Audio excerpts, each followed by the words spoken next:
तो बहुत बहुत स्वागत है आप सभी का फिर से हमारे यूट्यूब चैनल पर। देखिए आज की इस वीडियो में बात करने वाला है class 12 history model set number 3 की। देखिए ये जो आपका टर्म 1 वाला सेट 3 है, इससे पहले मैंने और भी 2 वीडियो बनाया था, वो आपका सेट 1 और सेट 2 है। तो उसको नहीं देखे हैं तो जाके चैनल में देख सकते हैं। तो चलिए हम लोग सेट 3 की बात कर लेते हैं। जैसे कि आपका एग्जाम टर्म 1 भी पूछा जाने वाला है, टर्म 2 का भी क्वेश्चन आएगा, इसीलिए टर्म 1 वाला हम लोग देख लेते हैं। तो देखिए सेट 3 से जो आपका पहला जो क्वेश्चन बनता है और फर्स्ट प्रश्न पूछा जा रहा है कि हड़प्पा की खोज किसने की थी। देखिए जो हड़प्पा है ना, इसकी खोज जो की थी आपका राय बहादुर दयाराम साहनी ने की थी।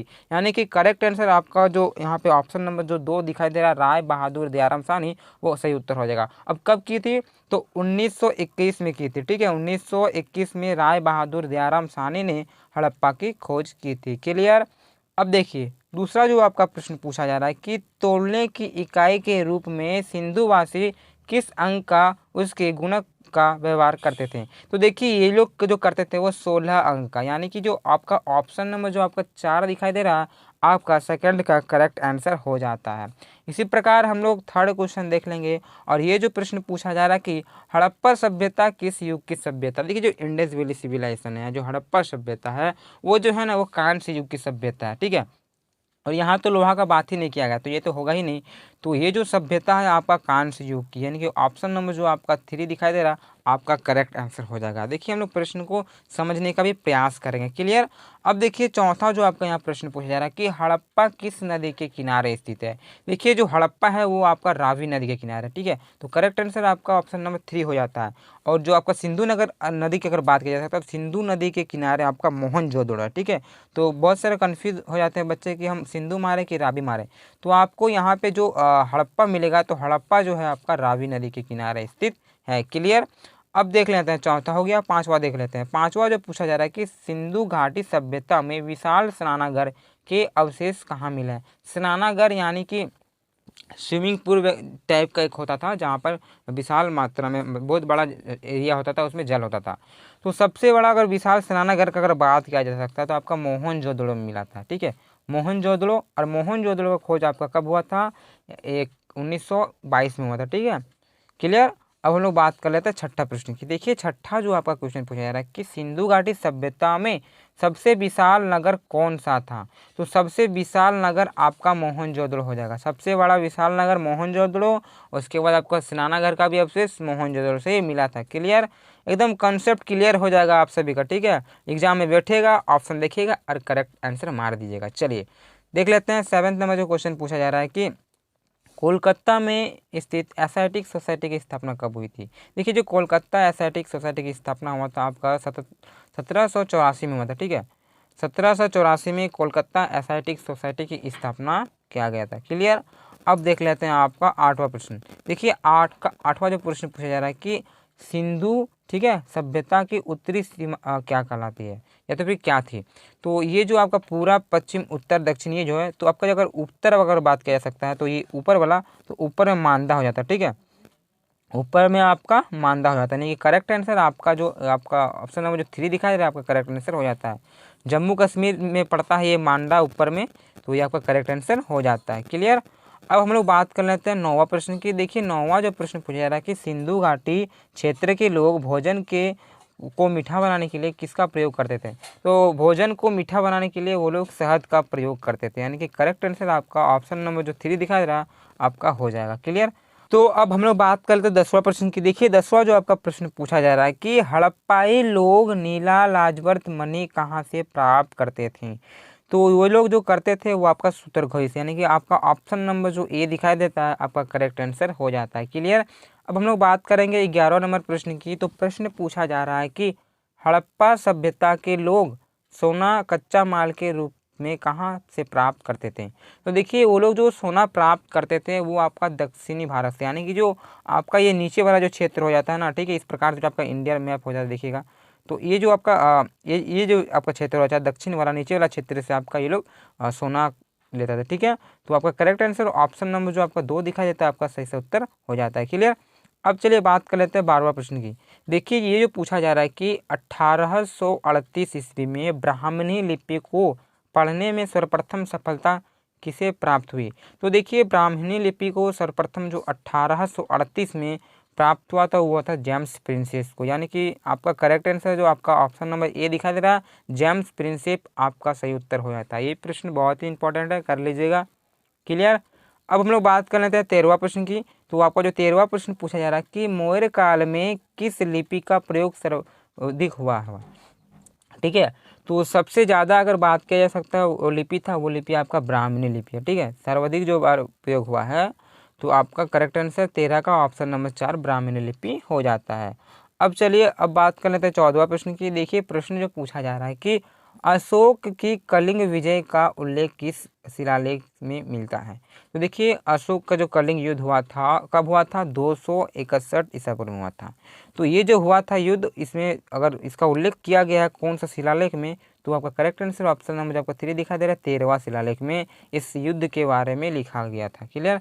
अब ये जो युद्ध हुआ था आपका अशोक और क्या नाम है उसका, आनंद की, ठीक है, इसी प्रकार करके कुछ नाम है, इनके बीच हुआ था। क्लियर। तो अब हम लोग बात कर लेते हैं 15वां प्रश्न की। देखिए 15वां जो प्रश्न पूछा जा रहा है कि हाथी गुफा अभिलेख किससे संबंधित है। तो देखिए आपका जो हाथी गुफा जो अभिलेख है वो आपका खारवेल से संबंधित है, यानी कि आपका ऑप्शन नंबर जो आपका खारवेल दिखाई दे रहा है करेक्ट आंसर हो जाता है। चलिए 16वां प्रश्न की बात कर लेते हैं। तो 16वां जो प्रश्न पूछा जा रहा है कि राजगीर कितने पहाड़ियों से घिरा हुआ है। तो देखिए राजगीर आपका 5 पहाड़ियों से घिरा हुआ है। ठीक है, आपका जो ऑप्शन नंबर जो आपका 2 दिखाई दे रहा है आपका करेक्ट आंसर हो जाता है। जो राजगीर है 5 पहाड़ियों से घिरा हुआ है। अब देख लेते हैं 17वां प्रश्न पूछा जा रहा है कि पाटलिपुत्र की स्थापना किसने की थी। तो देखिए पाटलिपुत्र का जो स्थापना किया था वो क्या था, उदयन ने। ठीक है, यहाँ पे आपका करेक्ट आंसर दिखाई दे रहा है, आपका ऑप्शन नंबर 4 उदयन हो जाता है। क्लियर। अब हम लोग बात कर लेते हैं इंडिका की रचना कौन। ठीक है, तो इंडिका का जो रचना किया था वो किसने किया था, वो किया था मेगास्थनीज ने। देखिए यहाँ पे ऑप्शन नंबर जो आपका 4 दिया था वो इंडिका की रचना किया था मेगास्थनीज। क्लियर। अब जो आपका 19वां नंबर प्रश्न पूछा रहा कि सारनाथ का स्तंभ किसने बनवाया। तो सारनाथ कहाँ पे है, सारनाथ आपका उत्तर प्रदेश में है। ठीक है, यूपी उत्तर प्रदेश में सारनाथ है, और यहाँ का जो स्तंभ है किसने बनवाया था वो आपको बताना है। तो अशोक मौर्य ने बनवाया था। तो करेक्ट आंसर आपका जो ऑप्शन नंबर में ए दिखाई दे रहा है अशोक मौर्य आपका सही उत्तर हो जाता है। चलिए इसी प्रकार हम लोग 20वां प्रश्न को देख लेते हैं। 20वां जो प्रश्न पूछा जा रहा है कि 187 ईसा पूर्व में अंतिम मौर्य सम्राट बृहद्रथ का वध किसने किया था। तो देखिए बृहद्रथ का वध जो किया था वो किया था पुष्यमित्र शुंग ने, और इसका जो मृत्यु करने के बाद यानी कि मारने के बाद पुष्यमित्र शुंग ने क्या किया, एक अपना वंश की स्थापना करता है जिसका नाम होता है शुंग वंश। ठीक है, और बृहद्रथ को मारने के बाद उसने शुंग वंश की स्थापना कर दी। क्लियर। अब कब क्या था, 187 ईसा पूर्व में। क्लियर। तो चलिए अब बात कर लेते हैं 21वां प्रश्न की। देखिए 21वां नंबर जो आपका प्रश्न पूछा जा रहा है कि महात्मा बुद्ध का जन्म किस स्थान पर हुआ था। तो देखिए महात्मा बुद्ध का जो आपका जन्म स्थान है वो लुम्बिनी में हुआ था। ठीक है, लुम्बिनी कपिलवस्तु आपका करेक्ट आंसर हो जाता है। अगर देश का बात किया जा सकता है तो आपका भारत नहीं होगा। बहुत सारे बच्चे सोचते हैं भारत में, लेकिन भारत नहीं होगा। जो महात्मा बुद्ध का जन्म हुआ था वो नेपाल में हुआ था। क्लियर। चलिए 22वां प्रश्न देख लेते हैं। जो प्रश्न पूछा जा रहा है कि औरंगजेब की मृत्यु कब हुई।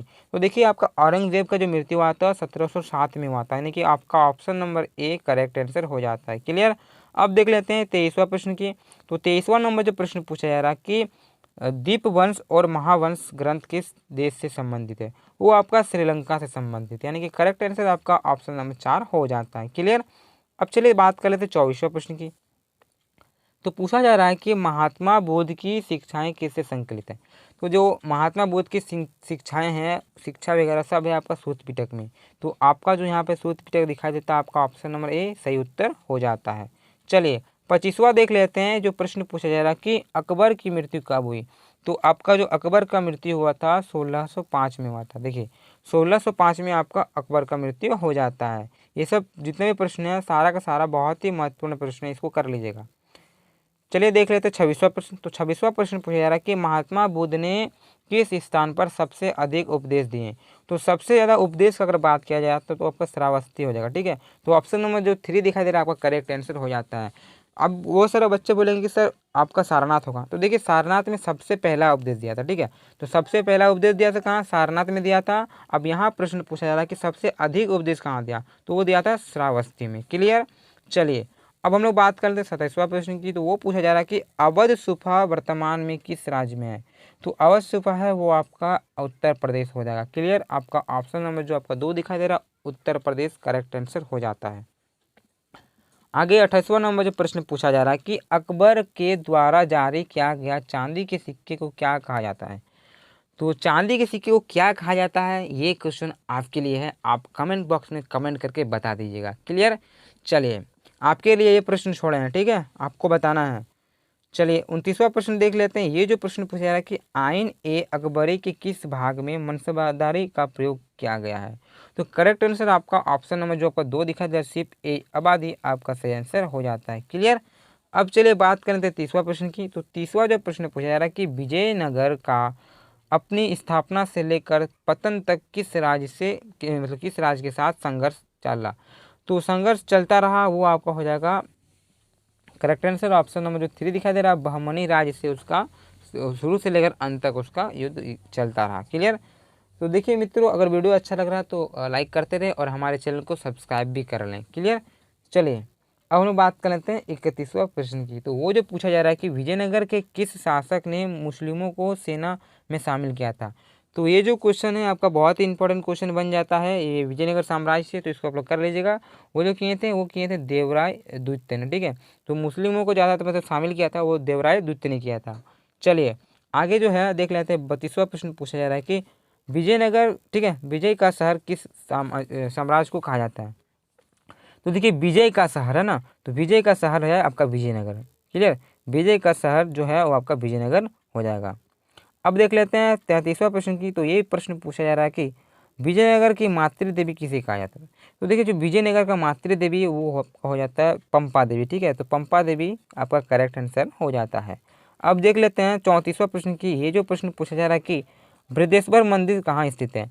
तो देखिए बृहदेश्वर मंदिर आपका तंजावुर में स्थित है, यानी कि करेक्ट आंसर आपका ऑप्शन नंबर ए होता है, ठीक है। तंजावुर तमिलनाडु की साइड जो पड़ता है दक्षिण की ओर, ये आपका करेक्ट आंसर हो जाता है।